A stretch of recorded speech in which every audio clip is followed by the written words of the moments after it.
ഞാൻ റുജിൽ മാക്കുറ്റിയിലേക്ക് ഒന്ന് പോയി വരാം. റുജിൽ മാക്കുറ്റി, ഇന്നിപ്പോൾ കേന്ദ്ര സഹമന്ത്രി, ഞാൻ തിരിച്ചു വരാം അങ്ങയിലേക്ക്. കേന്ദ്ര സഹമന്ത്രിയും ഗവർണറും പറഞ്ഞത് ഈ രാഷ്ട്രീയ അയിത്തം കൽപ്പിക്കുന്ന പരിപാടി ശരിയല്ല എന്നാണ്. RSS DGP ബന്ധത്തിന്റെ പേരിൽ സമരം ചെയ്യാനിറങ്ങുന്ന യൂത്ത് കോൺഗ്രസ് രാഷ്ട്രീയ അയിത്തം കൽപ്പിക്കുകയാണോ റുജിൽ? RSSനോട് എപ്പോഴും ഐത്തം കൽപ്പിച്ചൊരു പാർട്ടിയാണ് കോൺഗ്രസ്. RSSനെതിരായിട്ടുള്ള വലിയ ശക്തമായ നിലപാട് സ്വീകരിക്കുന്ന ആളുകൾ ഞങ്ങളാണ്. അതുമാത്രമല്ല, RSS ഒരു രാഷ്ട്രീയ പ്രസ്ഥാനമല്ല, അതൊരു വർഗീയ തീവ്രവാദ പ്രസ്ഥാനമാണ്.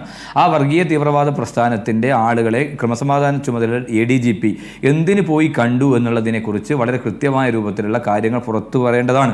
അതുകൊണ്ടാണ് ഞങ്ങൾ അതിനെ എതിർക്കുന്നത്. അതിന് ശേഷമാണ് ഇപ്പോൾ പറഞ്ഞതുപോലെ തൃശ്ശൂർ പൂരം ഉൾപ്പെടെയുള്ള വിഷയത്തിനകത്ത് ആ പൂരം കലക്കുന്നതിന് വേണ്ടി RSS ഗൂഢാലോചന നടത്തിയെന്നുള്ളതാണ്.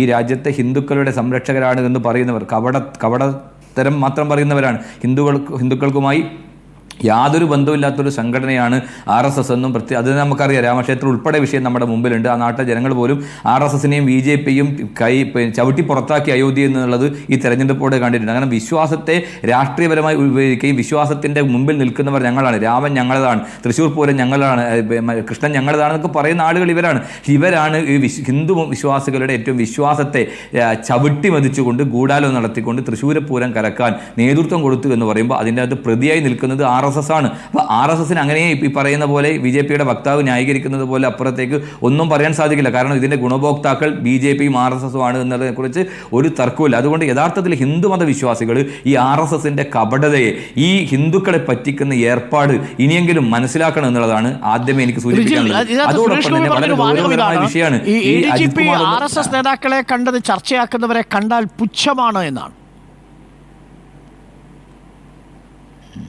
അപ്പോൾ സുരേഷ് ഗോപിക്കാണല്ലോ അതിൻ്റെ ഗുണം കിട്ടിയത്. തൃശ്ശൂർ പൂരം കലങ്ങിയപ്പോൾ സുരേഷ് ഗോപിയല്ലേ MP ആയത്. ഇപ്പോൾ സ്വാഭാവികമായിട്ട് അയാൾക്ക് അങ്ങനെയല്ലേ പറയാൻ പറ്റൂ.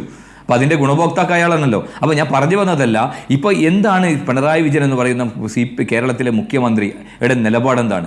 അദ്ദേഹത്തിൻ്റെ കീഴിലൊരു ഉദ്യോഗസ്ഥൻ ഈ RSSന്റെ നേതാക്കന്മാർ, രാം മാധവ് ഉൾപ്പെടെയുള്ള നേതാക്കന്മാരെ പോയി കണ്ട് ചർച്ച നടത്തിയത്. എന്താണ് ചർച്ച നടത്തിയത്? ഇപ്പോൾ സെൻകുമാറിനെതിരായി നിയമസഭയിൽ പറഞ്ഞൊരു നിലപാട് നിങ്ങളുടെ മുമ്പിലുണ്ടല്ലോ. ആ നിലപാട് എന്തേ ഈ വിഷയത്തിനകത്ത് എടുക്കാത്തത്? സെൻകുമാർ RSS ആണ് എന്ന് അദ്ദേഹത്തിന് മുൻപേ ബോധ്യം കിട്ടിയിട്ടുണ്ടായിരുന്നു. അദ്ദേഹം പറഞ്ഞിരുന്നു, വളരെ കൃത്യമായി സെൻകുമാറിനെതിരായി നിലപാട് അദ്ദേഹം സ്വീകരിച്ചിട്ടുണ്ട്. ആ നിലപാട് എന്തുകൊണ്ടാണ് ഈ ADGP ആയിട്ടുള്ള ഈ പറയുന്ന അജിത് കുമാറിനെതിരെ ഇല്ലാത്തത്? 2 തവണ കണ്ടു. ആർക്ക് വേണ്ടിയാണ് കണ്ടത്? അജിത് കുമാറിന്റെ കുടുംബത്തിലെ ഏതൊക്കെ സംബന്ധം ആലോചിക്കാനായിരിക്കുമല്ലോ പോയിട്ടുണ്ടാവുക. അജിത് കുമാറിന്റെ വീട്ടിലെ ബന്ധപ്പെട്ട വിവാഹ സംബന്ധമായ കാര്യം ആലോചിക്കാനായിരിക്കും പോയിട്ടുണ്ടാവുക. പോയത് മുഖ്യമന്ത്രിയുടെയും കുടുംബത്തിനും വേണ്ടിയാണ്. മുഖ്യമന്ത്രി കുടുംബത്തെ ജയിലിലാക്കാതിരിക്കാൻ എന്ത് വഴി എന്ന് ചോദിക്കാൻ മുഖ്യമന്ത്രി പറഞ്ഞു വിട്ട മുഖ്യമന്ത്രി ദൂതനാണ് ആര്? അജിത് കുമാർ. അതുകൊണ്ടാണ് ഘടകകക്ഷികൾ എന്ന് പറയുന്ന വായ്നോക്കികൾ പുറത്തൊക്കെ പലത് പറഞ്ഞെങ്കിൽ പോലും ആ ഘടകകക്ഷികളെക്കാളും വലിയ സ്ഥാനം ഈ LDFനകത്ത് RSSന് ഉള്ളത് കൊണ്ടാണ് അവരോട് പറഞ്ഞത്, നിങ്ങൾ വായു കൂട്ടിക്കോ, അജിത് കുമാറിന് ഒരു ചുക്കും ഞാൻ ചെയ്യില്ല എന്ന് മുഖത്ത് നോക്കി പറയണമെങ്കിൽ അജിത് കുമാറിനെതിരായി നിലപാട് സ്വീകരിച്ചാൽ പിണറായി വിജയന്റെ സ്ഥാനം ഇപ്പോൾ കേജ്രിവാൾ ഇറങ്ങിയതിന് ശേഷം പിണറായി വിജയൻ പോകേണ്ടി വരും. അതാണ് അവസ്ഥ.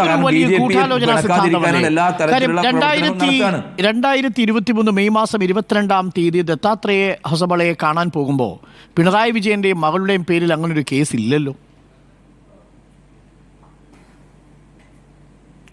അതിനു മുമ്പേ സ്വർണ്ണക്കള്ളക്കടത്തുമായി ബന്ധപ്പെട്ട വിഷയം ഉണ്ടായിട്ടില്ലേ?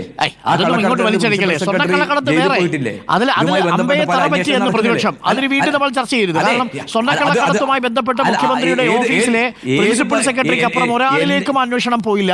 ഒരു തെളിവും നമ്മുടെ മുന്നിലില്ല. പ്രതിപക്ഷത്തിന്റെ കയ്യിലും തെളിവില്ല. എന്തുകൊണ്ട് പോയില്ല? മിസ്റ്റർ ഡോക്ടർ അരുൺകുമാർ എന്തുകൊണ്ട് പോയില്ല? ആരാ അന്വേഷിക്കേണ്ടത്? ഈ രാജ്യത്ത് അന്വേഷിക്കേണ്ട ഏജൻസി എന്തുകൊണ്ട് അന്വേഷിക്കുന്നില്ല? കേജ്രിവാളിനെ പിടിച്ച് ജയിലിട്ടത്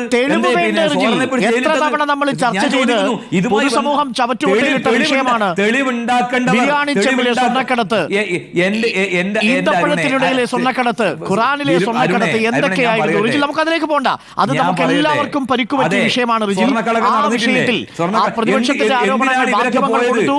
ഇഡി ലീക്ക് ചെയ്ത് വിട്ടിരിക്കുന്ന ചില വാർത്തകൾ മാത്രമെന്ന് മാധ്യമങ്ങൾ കൊടുത്തു. അതൊക്കെ നമ്മൾ പൊതുസമൂഹം ചർച്ച ചെയ്തതാണ്. അതിലെങ്കിൽ ഒന്നും സംഭവിച്ചിട്ടില്ല. മാത്രമല്ല യഥാർത്ഥ പ്രതി ഇനിയും കണ്ടെത്തിയിട്ടുമില്ല. എന്റെ ചോദ്യം അതാണ്. അല്ല കണ്ടെത്തില്ല. പിണറായി വിജയനും ആയി ബന്ധപ്പെട്ടവരാണ് പ്രതി, പിടിക്കില്ലല്ലോ.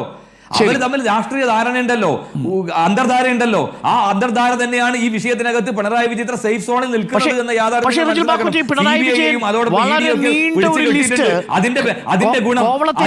ഏരിയ കമ്മിറ്റി ഓഫീസ് ഉദ്ഘാടനം ചെയ്യുന്ന ഘട്ടത്തിൽ പുറത്തുവിട്ടിരുന്നു.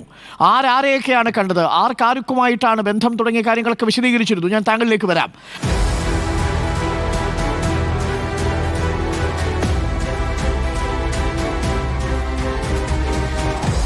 Debate with Arun Kumar.